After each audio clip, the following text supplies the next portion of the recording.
We are live now. We can start. Okay. Good evening, everyone. And I'm the host for today's evening. This is Dr. Costa Padmapati. And I think we are ready for yet another very exciting session on gender and sexuality. And today we have a very wonderful host, wonderful speaker, and also one of the very well-known name in India who needs no introductions, Mr. Harish Iyer. So before we start, I'll shortly, want to give an introductions about our organization, which is Enajori. So Enajori is basically, means bonding.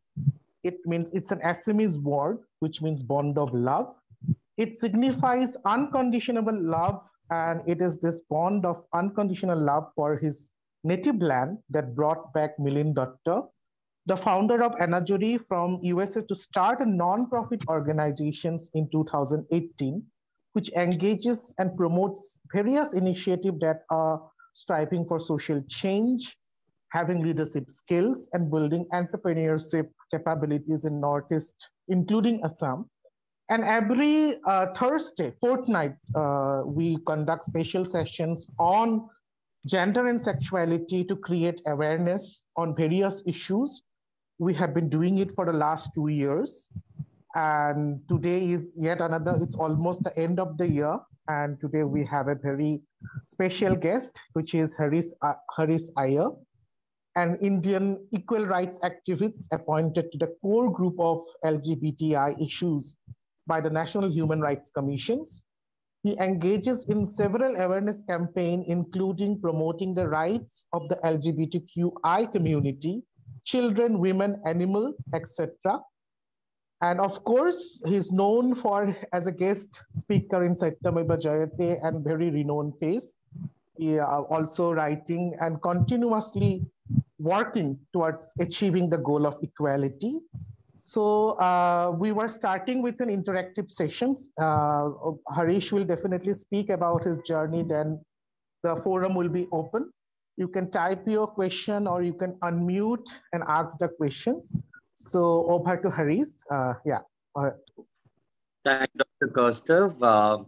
It's been a real pleasure to know the work of Enajori, and it's important that it doesn't end with an event, I mean, what we all do is just a microcosm of the entire universe. And it's important to be humble. I mean, thank you for all the great introduction, but I'm still learning. I mean, everyone is a learner when it comes to the gender and sexuality space, because it's an evolving space. Gender and sexuality is not something that's static. Just as society, gender and sexuality terminologies, the understanding of it evolves at every moment and every year. Like, for instance, let me tell you, when I was growing up, I'm 43 right now. I'm sweet 43. When I was sweet 16, I remember that the world was very different. I mean, we didn't know gender as we know gender right now. Not that it didn't exist that time, but the awareness of the difference between sex and gender, or the different kinds of gender identities that exist in the universe, wasn't there as prominently as it exists today. The awareness has increased, and we will get used to more of these terms. We are at a very we are at a very interesting point of history right now, when there are older queers and there are newer queers.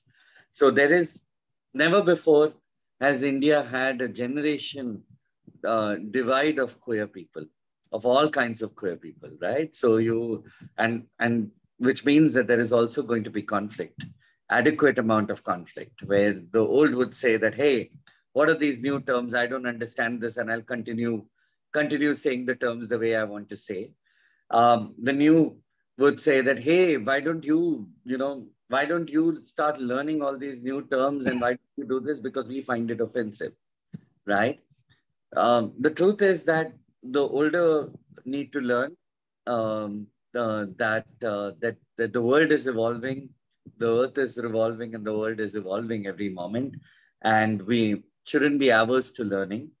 But the new also has to understand that the reason why the new gets to speak and finds a platform because they stand on the shoulders of the past, which might not be perfect today when we look at it, but nevertheless, had those movements not started, and in fact, it started from the east of India. The first Dosti Walk, which is the Pride Walk, which actually happened on 1999 in Calcutta.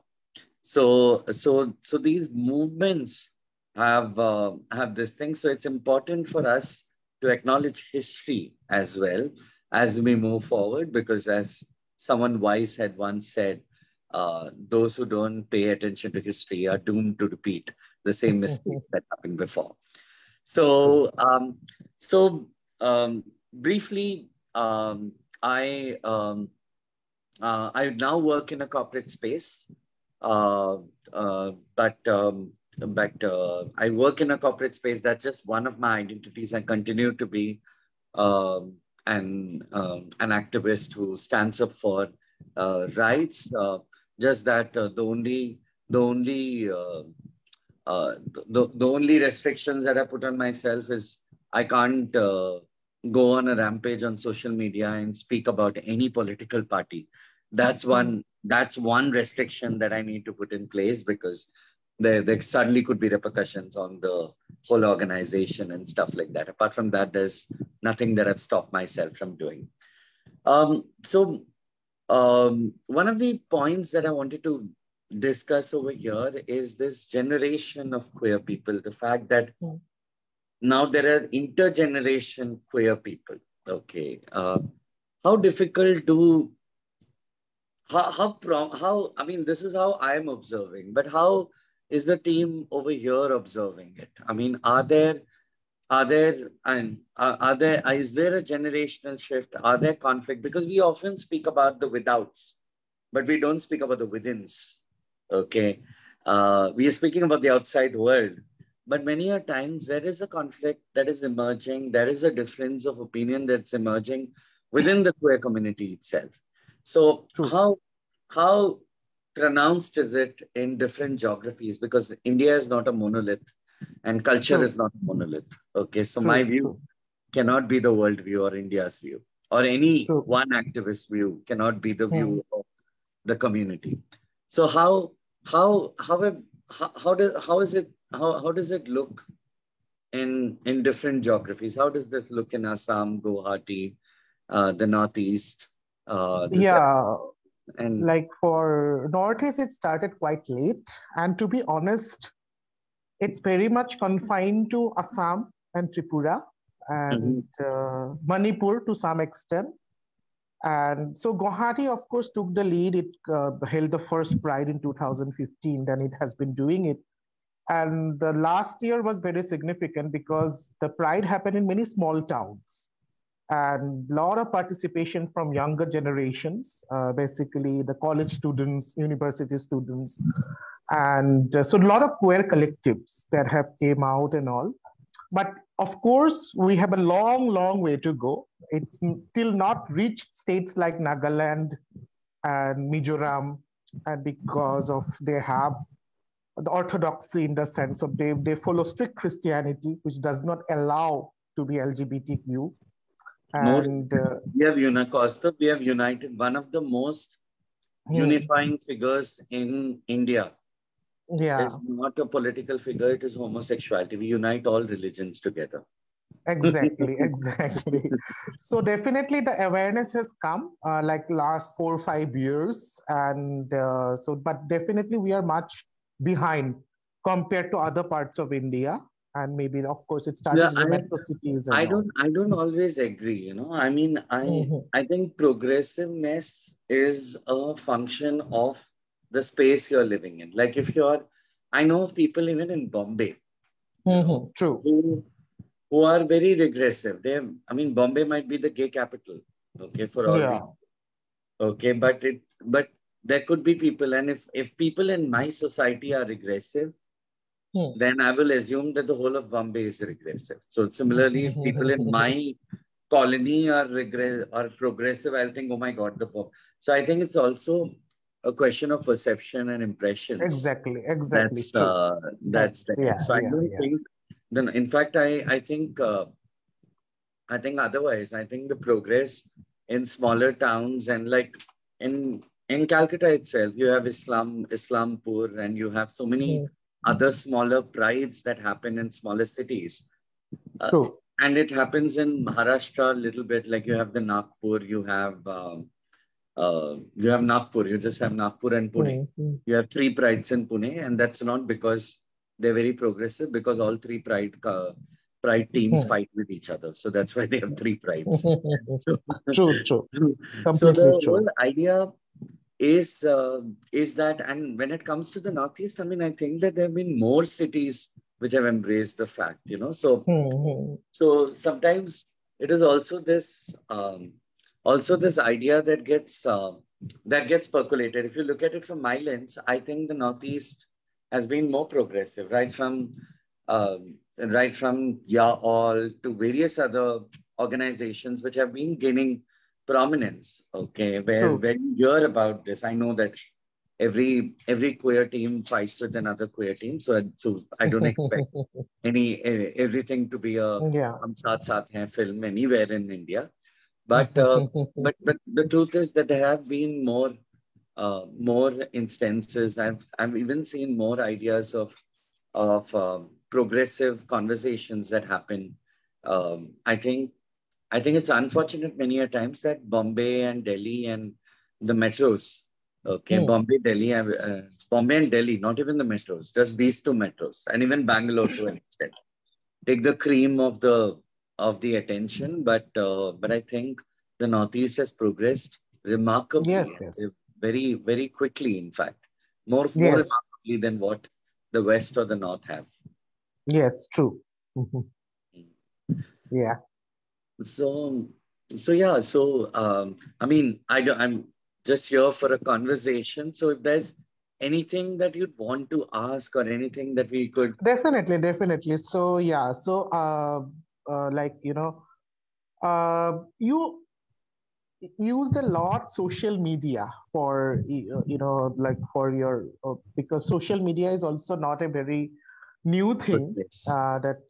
that started like of course when Facebook and all become very prominent. So so how you used social media as a tool for like creating awareness and all, and like we'd like to know about that little bit. I think Kaustav and everyone who's listening to me right now, I think I started using social media right from the Orkut days. So Orkut, Okay, Facebook, yeah, Orkut, yeah, yeah. and queer people have always known social media. At least we have known about chats and other social media tools way before the cis heterosexual population has. Um, we are the pioneers when it comes to Yahoo chat and going to True. one of those dark rooms in Yahoo chat and India Times chat. So we have navigated through that space. So it's because we thought that we have explored social media at a time when social media was not that explored. Whether it was MySpace or whether it was any of these things, right from the evolution, you'd see any trends for that matter. Okay, we are not a trend, but anything that's trendy, because we have been so ostracized, so thrown out of society most of the time, that we are very unafraid to experiment on various things, because you know uh, because we are not scared of losing anything, because we have already lost so much. We are not scared of getting attacked because we are already being attacked. So there's only a new way that you can attack me. You can't attack me again, and you can't expect me to be paranoid all my life. So we are the ones who experiment with a lot of new things, who see a lot of new things. So it becomes imperative for us. I mean, it became like a fit for survival kind of a thing for us to to look at social media from a very from a very broad lens. I use social media for, I have my number accessible to people. I ensure that I'm reachable to everybody on this thing. I'm making faces because my dog, she's Sonia. Very cute. Yeah, so she is picking up my earrings and she's playing with them. Just my expensive earrings. So that's why. So, Sonia, you're not allowed to do that. Okay. So, I think that social media is this thing becomes a very important tool for us and to be accessible. One of the things in this era of influencers, where everyone is an influencer, or nothing wrong with everyone being an activist and an influencer, but those terms come with responsibilities as well. So you can't be an activist and be inaccessible. Okay, be approachable. I mean, put your details out there. Okay, or help out people. I mean, that's how you don't become an activist by you can be at best a social influencer. Okay, which is also a needed thing. I'm not critiquing or I'm not dissing social influencers per se. But what I'm trying to say is it's important that there is a sense of purpose that is built in to everything that we do, especially in this age where there's hyper social media use, where there are so many social media channels, there's so many ways that people promote themselves. What is voice and what is noise gets pretty difficult to differentiate. So that's where I think that there is a need for online activism to also gain the prominence of it needs to have a name, a face, and a figure every time we speak about online activism as well, which I think could be missing. Like, you can call yourself an activist, but then make yourself available to people. Okay, make yourself listening to. Sorry, that's but yeah. So no problem. make yourself available to people. Listen to their problems. Listen to their things. Direct them to people. Because also what is happening nowadays in social media is because of awareness and because of the good, not that people have suddenly got depressed on social media. It is that now there is more awareness. You can say that I'm depressed. You can say that I suffer from, I'm a person who lives with bipolar disorder. I am a person who lives with borderline personality disorder. I've got diagnosed with something like this.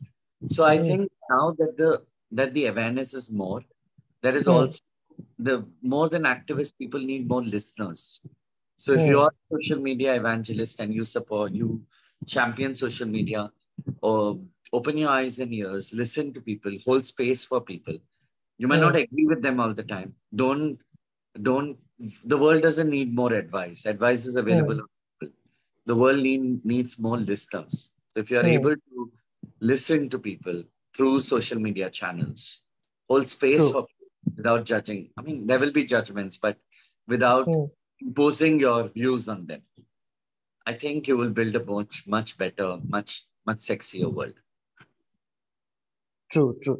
So related to that, like regarding awareness creation, so if we look at the OTT platforms now, lot of contents coming on LGBTQ issues, or even like mainstream popular media, we have like LGBTQ characters, or even movies like Netflix, of course, if we see, and Amazon Prime and many, like, so do you think these are also contributing little bit, at least, like creating awareness? Because I think superstar like Madhuri Dixit playing a lesbian character, which is quite I didn't like the interesting. film though, but her playing the character itself is a big thing. I mean, exactly. I Yeah. would have loved, but I would have loved Sridevi to be lesbian when she was alive.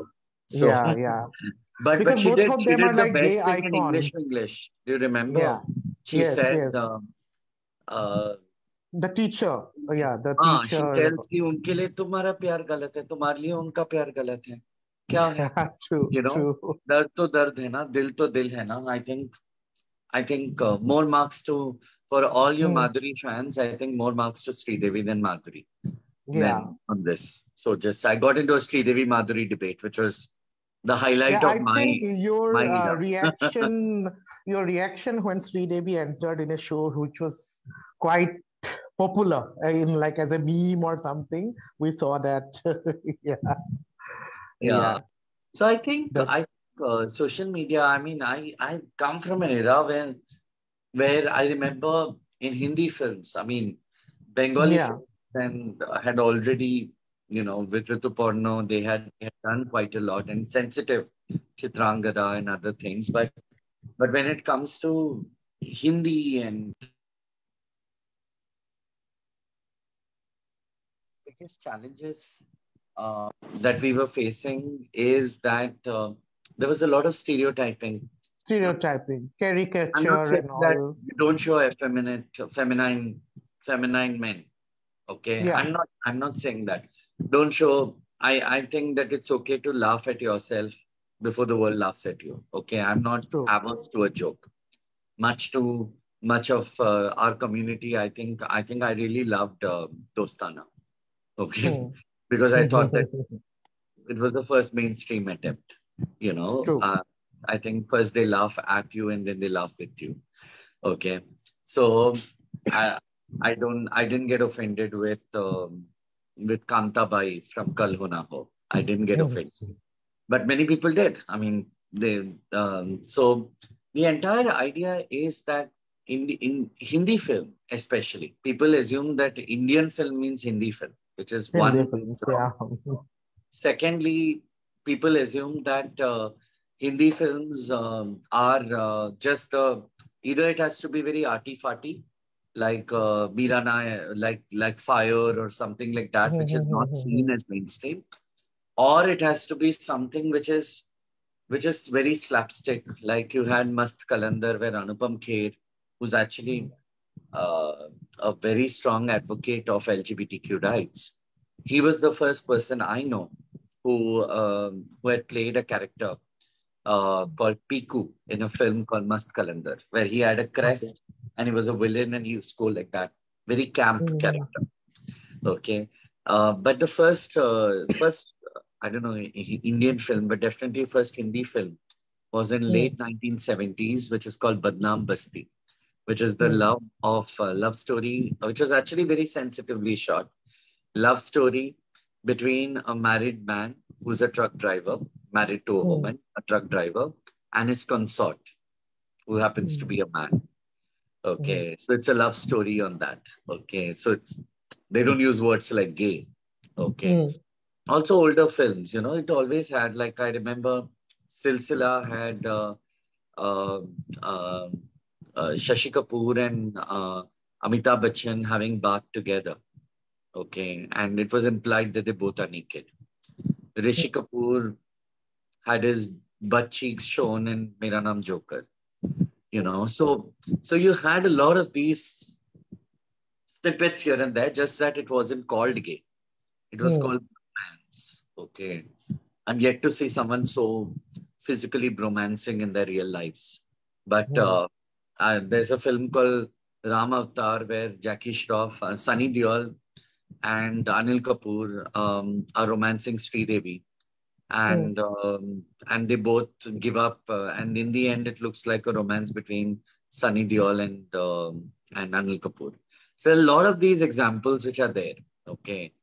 But just that they were not called gay films. So we didn't see it Hmm. as gay films. We didn't see it as LGBTQ films. Hmm. Okay. And when we started seeing LGBTQ films, the characters had to die of HIV, Hmm. or the characters, those were very, like My Brother Nikhil is one of the most significant films made by Honor. But Yeah. it took us some time to imagine a life where two queer people could just be happy. And first, it Hmm. took a lot of time for us to move from gay and lesbian to trans being portrayed, or different gamuts of sexuality being portrayed also. But it took us a lot of time for us to even show that. So that little aspect, that little progression took us a lot of time. True. Now you see the whole gamut of sexualities, polyamory and what else and whatnot come out in come out on social media, come out on the OTT platforms. OTT platforms has definitely opened our minds. But yes, there are a lot of gay films. They were just not called gay films. There are a lot of queer films. I mean, I should also get rid of the habit of calling it gay. It should be queer. A lot of queer films which are they're just not called queer films. Very interesting observations. I even didn't know about Silsila and all this. Anyway, so now let's let's talk about your work. So corporate sector, how is it opening up, or like is there major change in the decision making positions? There are gay people, or like how the like because there used to be lots of discrimination in corporate sector as well, like it was very difficult for many people to work in a very patriarchal setup and all, and homophobic rather than. So definitely I think you conduct workshops on about inclusivity and gender awareness, and so how the corporate sector is opening up, because we yet to see like a very significant position, a queer person taking decisions, CEO and all. There may be other employees. So that we are interested to know, definitely. I think corporate is opening up. Okay, I think it's important to take the plunge. I would not say that corporates are perfect. Okay, true, but you should show the strength and the courage to throw the first stone. Okay, to take the plunge. Many people get scared of just taking the plunge. I mean, there is nothing called perfect. There will be times you will commit mistakes. I mean, every corporate borrows from the same society where there are homosexuals, there are sexuals, that are transgender people, there are queer people, but there are also queerphobes, transphobes, homophobes who exist in every corporate. They're not getting them from another society. They're getting them from the same society that we all live. So if there's any corporate would say that they don't have a single transphobic incident or everyone is like a homophile and not a homophobe, it's difficult to digest. And as someone who works with a bank, I will never commit to something that there is no homophobia, there's no transphobia. But I can tell you that there needs to be redressal mechanisms. There needs to be techniques of dealing, because this will happen. It is bound to happen. But many people, what they do is, we will first do this thing, and many queer people also think that first we will train everyone, then we will do this. But after everything, every training that is done, like every organization conducts training on POSH, it's mandate on prevention of sexual harassment. And when they say that, POSH is something for women, the internal complaints committee would stand for all genders maybe. But POSH is a mandate from the government for women, okay, for people who identify as women. So, so just because they're trained, does that mean that there's no woman who gets harassed? See, I think we are more dealing with the behavioral more than something that people. We are not dealing with knowledge about LGBTQ people. Many people have the knowledge. We are dealing with the mindset change, which will take time. But it's important that you don't get paranoid and show the guts and the gumption and the courage to put redressal mechanisms in place. What will happen when it could happen, right? I mean, I could go to my bank and as a customer, and I might get homophobic reactions myself. It is possible if I don't reveal that I'm working with this bank, possibly, right? So the whole idea is that how do you don't get paranoid? How do you use every opportunity as an opportunity to teach people? How do you put redressal mechanism in place, in the sense that if there is something, first do prevention, which is through trainings, which will be an ongoing process. You train for, but you don't sit with someone for 1 hour and expect the person to change, right? So you have to reinforce, you have to train people and then keep reinforcing that again and again and again and again. Okay. Then you have the workforce, which has got different kinds of people so that people learn by experience. Okay. Like for instance, it's very easy for people who live in gated communities to say that, oh, I didn't know how to react with somebody who belongs to the community because I've never lived with them. Okay. But as a society, we should break open from all these gated communities so that we get all kinds of people living with each other so that we can learn by living with diverse kinds of people, by working with diverse kinds of people.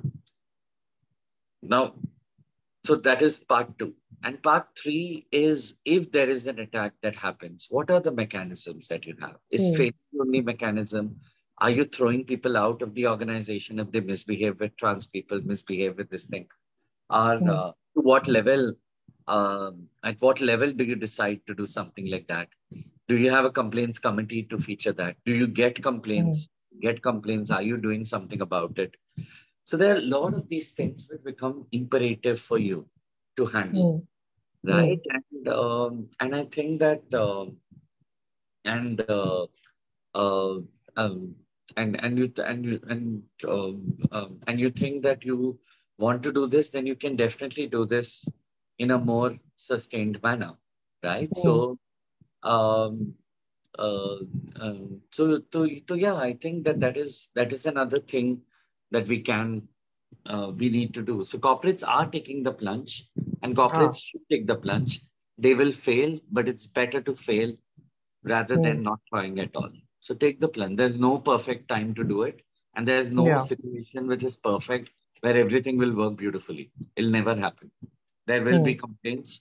Learn to deal with complaints rather than saying that I'll work for a perfect day when everyone in my organization will be trained and be accepting. Who are they to accept? It is who is Axis Bank or any bank or any organization to accept people who are different. We exist. I mean, people within the bank who are there, people within every company who are different. So there's no one who has to accept us. Okay, we just have to create. Organizations have to be consistent in their approach and be and be proactive in providing training. Okay, and have a reactive redressal mechanism. What will happen if there is something wrong that happens? Who can I pick up? And is there a solution that I could be of? Yes, that can be repeated again. Mistakes will happen 20 times and culture will take time to build. But take the plunge. Be the first person to. Yeah. Don't you think that many of these problems, it happens because of our education system? Like still India, we don't have sex education because if we compare with even countries like Taiwan, they introduced sex education and LGBTQ issues from the primary education. So there are no bullying. And schools, they have gender neutral bathrooms. And, so I think the problem lies there a lot. And even like institutions like IITs and all, they don't also have any issues on like gender sensitizations program, and also because these are the people who joins corporate and You're right. Yeah. In an ideal world, our schools would be having a module on. See, people think we live in a country where where you just say MP watching porn. You Google that Indian MP watching porn, you will get that because that their idea, because they have sat in parliaments and they have watched porn. Okay, so their idea of sex is porn. Okay. So when you speak about sex education, they think that we'll go and show a porn film to people. Exactly. Yeah. The truth is that it's not up for debate. But at least when you come to the corporate space, like in my organization, I personally, and I've got 2 other people as well, who conduct induction programs, and we speak about sex, sexuality, and gender.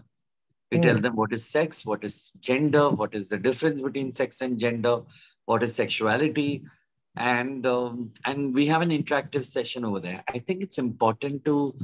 How long are we going to say that our education system is bad?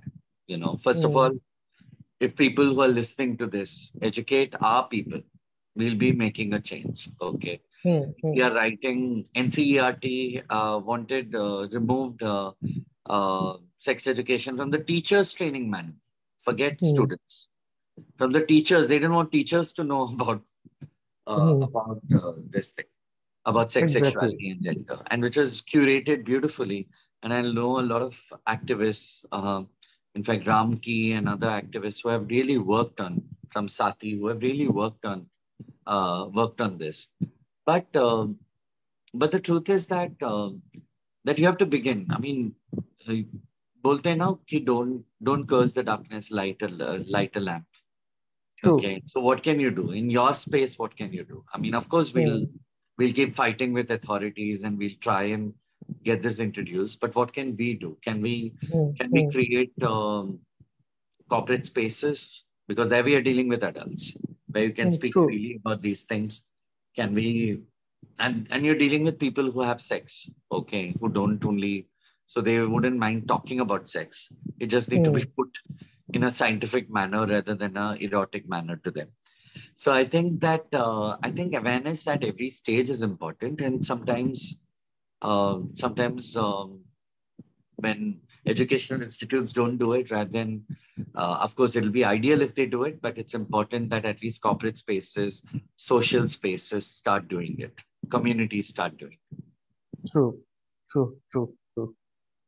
Completely agree. Now, a little bit of, because your advocacy also includes animals, street animals, and, a lot of, because Facebook, I follow you personally, a lot of posting about, mistreatment to the, because that is another very, very sensitive issue. And I know you have an alternative family, with cats and dogs and all.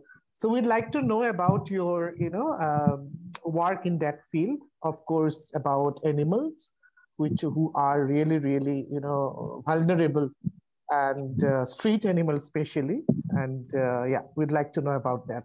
I think one of the most discriminated, most deprived, and most abused is not any, because it's even an idiom to say, it's a very popular idiom where we say he was treated like an animal. That means that somewhere we have kind of legitimized the ill treatment of animals. When we say things like, oh, you know what? My father beat like an animal, like as if I was an animal. Like I was beaten like an animal, treated like an animal.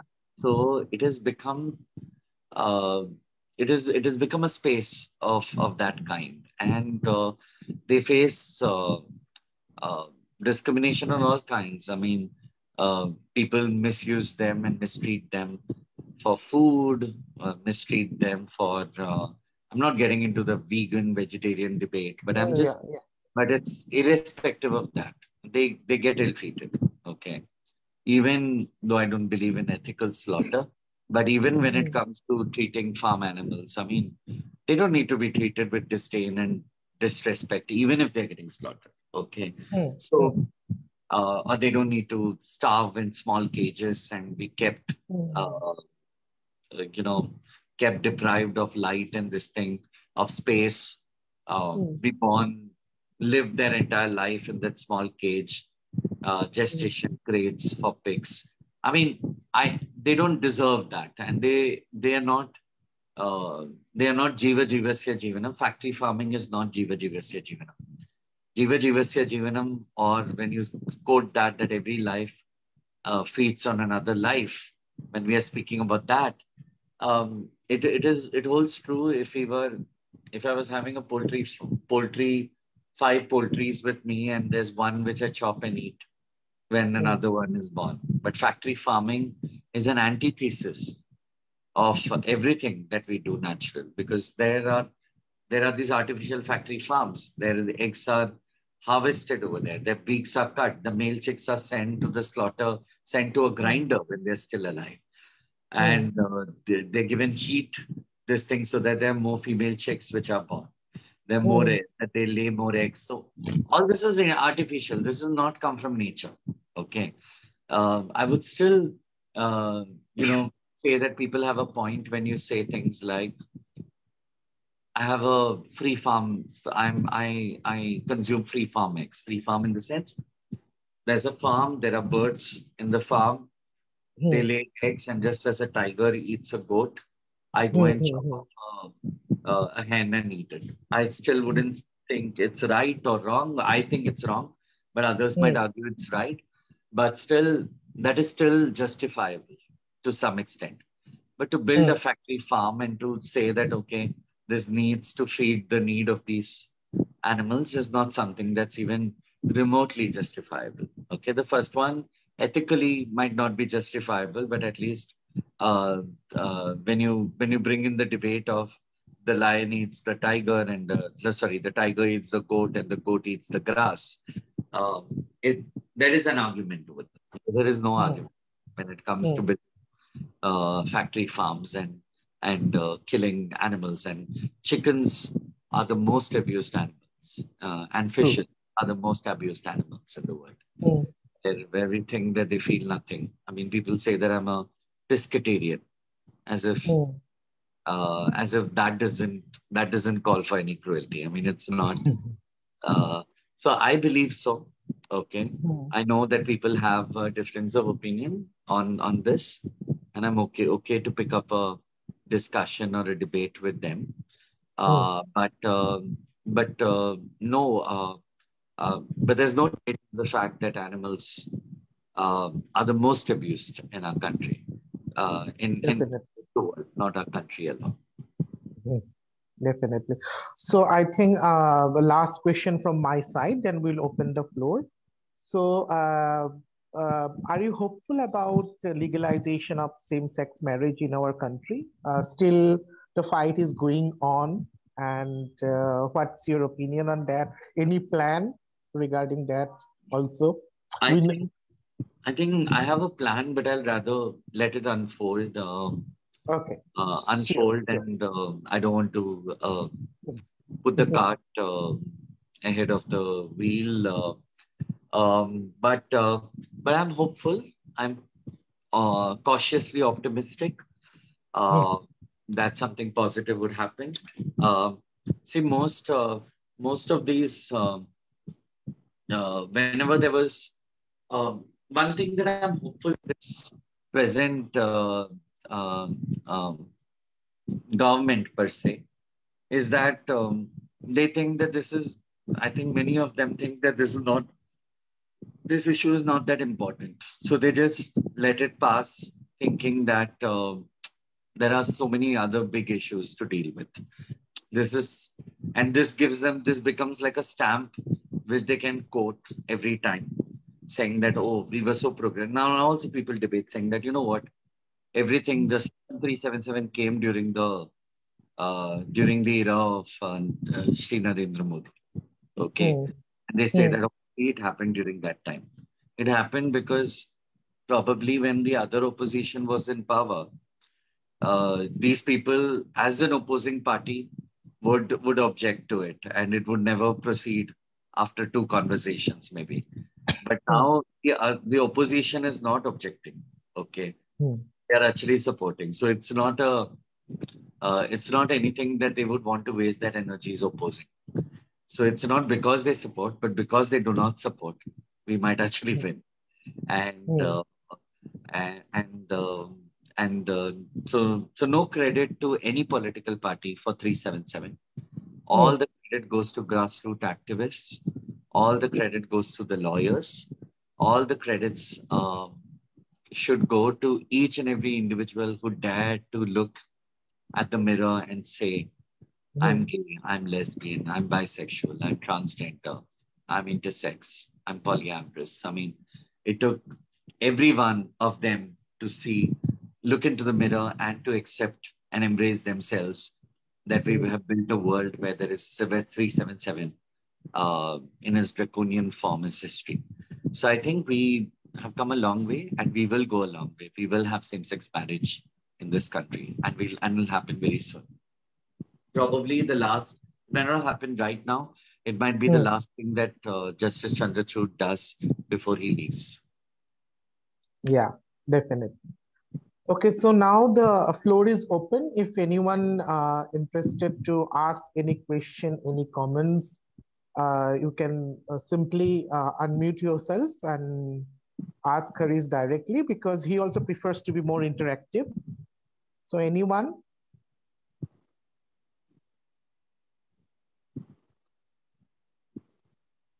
Anyone, feel free to ask. I mean, Yeah. difficult to I offend. can, yeah. Hmm. I can see Kiran is there, and also Hi, Kiran. a lot of people. Yeah, so, and also, I'm not yeah, taking Kashmira names is because I there. don't know if they, because there's a Yeah, Facebook Live, I don't want to. yeah. So Kashmira, Kiran, in Hello, sir. any comments? Yeah, please go Yeah, ahead. sir. It's not a question, but sometimes I face this kind of question, and I don't know how to answer this. So I thought to discuss with you. Actually, my research area is basically focusing on trans men and women and their discrimination and experience in workplace. So whenever I talk with some people regarding this or something like that, they basically ask one question, that if we are trying to make means we if we are believe in non-binary concept like male and female, then why then transgender identity is not enough, and they are putting again in a binary concept that trans men and women. So, sir, I just want to know from from you that how to answer these kind of questions, and See, that's it, sir. I think, very, very good question, Kashmira. I mean, as the world evolves, okay, there will be, I mean, I said in the beginning, when I started, I just knew man, woman, transgender. Okay, I didn't even know what was intersex. I used to think intersex and transgender is the same. Okay, I was that ignorant when I was beginning in my journey. Over a period of time, I have learned that every individual has the right to put themselves in whichever box they want to or they don't want to. If they want to stay out of the box all the time, they are free to do that also. So one of the things is, one is intellectualizing this and saying, okay, why is this person, why is this person can't be just transgender? Why is this person have to be trans man, trans woman?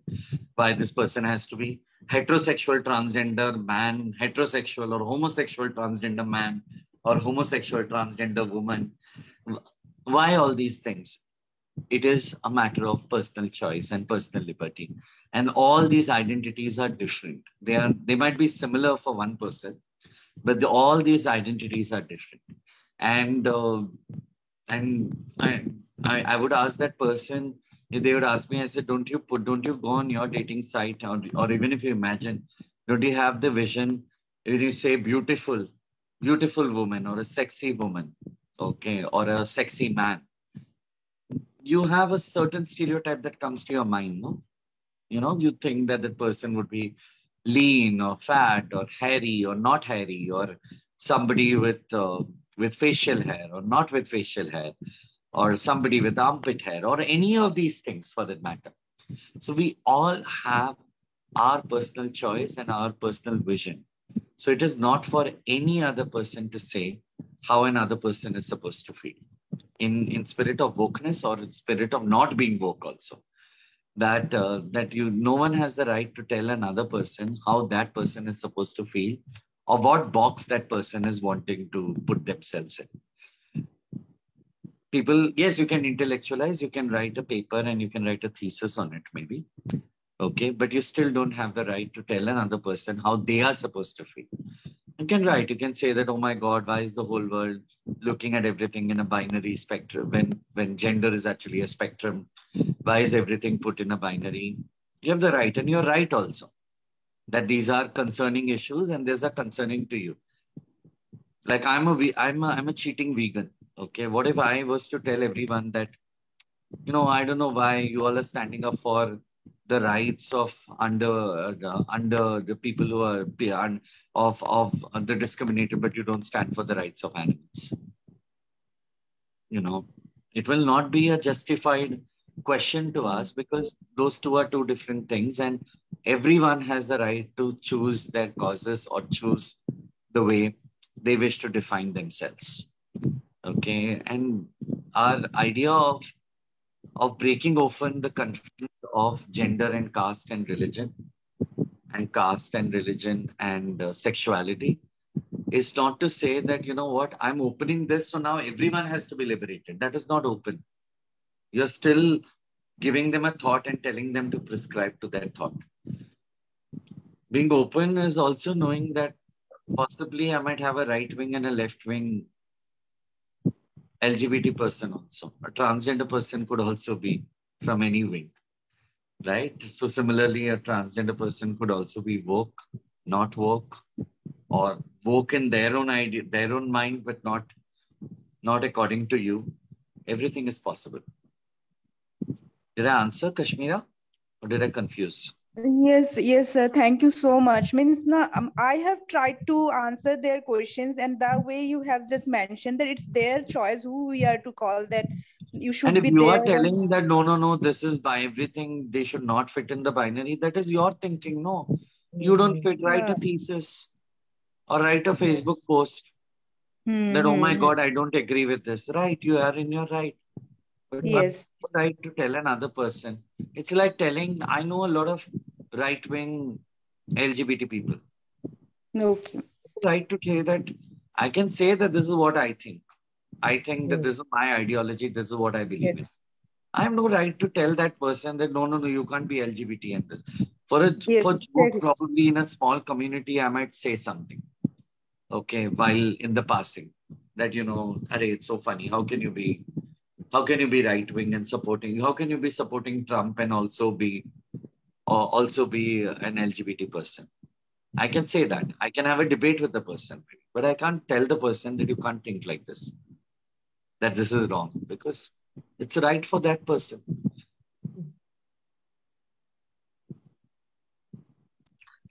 Any other question from anyone? There is a comment sent by Pratiti ma'am. Best wishes to the esteemed speaker, very sensitively and empathetically spoken.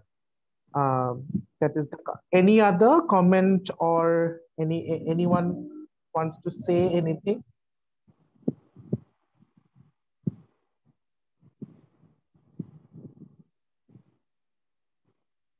Okay, I think seems so. I just have something to say. I mean, don't put activists on a pedestal.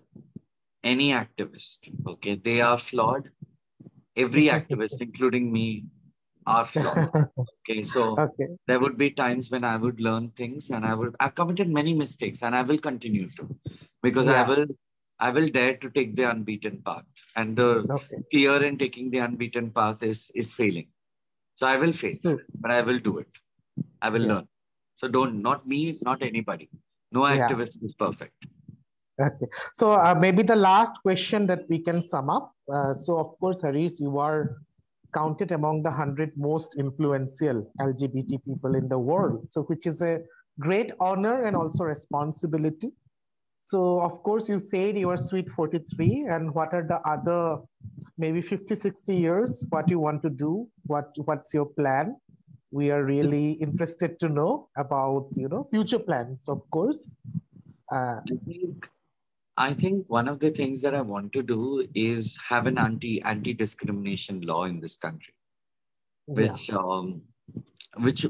is beyond the paradigms of sex and gender. It should include, of course, the SC/ST Act includes,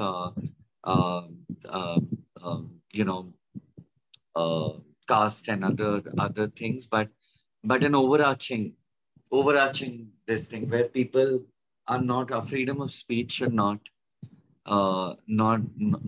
become the freedom to not have the freedom of speech for some people. So I think that we need a law which stands against discrimination, And that is something that I want We us we to do. do have article fundamental rights, so like more stronger than that you need. We do need, because there has to be repercussions for that. Like for instance, what is the thing of Section 377? What is the anything? There has to be a punishment. There has to be some repercussion if you do something wrong. Yes, our Exactly. fundamental rights give us, I mean, we didn't need Section 377 also removed, by the way, because our fundamental rights actually give us the right to be queer. Okay, but we Yeah. had to argue it out and then remove Section 377 out of the picture. So I think that similarly, I think an anti-discrimination law is needed. Still, there are many children in schools and colleges who get bullied. Many of them have also taken their lives. So it's important for us to rise up and to do something. I know this fantastic mother of somebody, the boy's name is RV, and the mother of RV. RV died of suicide, um, um, I think almost a year back. Her name is Aarti. You should Okay. you should just go to Justice for RV, ARVEY, Justice Okay. for RV, the Instagram page, and speak to and see Aarti. See the kind of trauma that people suffer, and people should not be able to get away by committing crimes of homophobia. Uh, um, I believe in reformatory justice, but even if I believe in reformatory and not putting people in jails and other things, I think people need to have the choice to do that. If there is whatever they perceive as their sense of justice, people need to have that, and we need an anti-discrimination law in this country. Yeah. It stands for LGBTQ people as well as others. And Personally, if you ask me, I think personally, if for you ask me, animals, yeah. Kaustav, I want to take rest. I've done too much of calls and too many activisms for many years. I want to take some, Yeah. and um, while I also continue taking calls even now, but I want to take some rest and go on a party without the tension of being judged now. Just go and have some crazy sex. That's what I want to do. Definitely. And of course, we will please visit Northeast, and hope you will visit sometime and give us I more. have come to the Northeast College, which is the Northeastern in I think it's in Assam only, no? Okay. That Northeast is in College. Hill University. University. I've Nehu, come to Nehu. the That is in university. Shillong, Shillong. Meghalaya. It's in Meghalaya. Okay. Meghalaya, yeah. I've come there. So, okay. So definitely, hopefully, we will see you more in Northeast. And thank you so much for giving, that your precious time. We know all you're a very busy person, and I guess this is the best I'm way not so to busy. end. I'm not so busy. I mean, Okay. corporate people don't do so much work. They only do PowerPoint presentations. Exactly. Yeah, so they don't. The more important work is done by grassroots activists. So Yeah. thank you, Anjali, and never put somebody who's come from a corporate and say that you're very busy. No, they are not. They're not doing important work. You all are doing more important work than them. All of Thank them. you so much. Yeah. So I think the best way to end our year with a lot of takeaways, lot of let's think more positively, and let's hope for a more non-discriminatory society that Harish is aspiring for, all of us basically. And with that note, thank you everyone, and thank you Harish again. Thank you so much. Thank you so much. Yeah. Thank you. Goodbye. Goodbye.